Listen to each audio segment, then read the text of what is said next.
पवन सिंह कल्लू के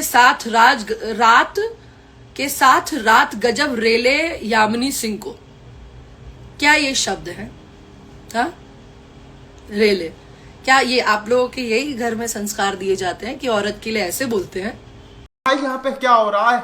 भाई यहाँ पे क्या हो रहा भाई? हाँ, पवन सिंह यामिनी सिंह और शालिनी को दबा के गले लगाए, दोनों पनिया गए कोरा में। ये सब क्या है? हाँ, ये सब सिखाया जाता है आपको आपके घर में? हाँ, देखिए, जो उस शो में हुआ वो आप डाले कि हम लोग अच्छे से डांस किए, ये सब हुए। हाँ, किसी ने, क्योंकि देखिए मुझे फर्क नहीं पड़ता। हाँ, पवन सिंह ने यामिनी सिंह की जमकर लगाई क्लास।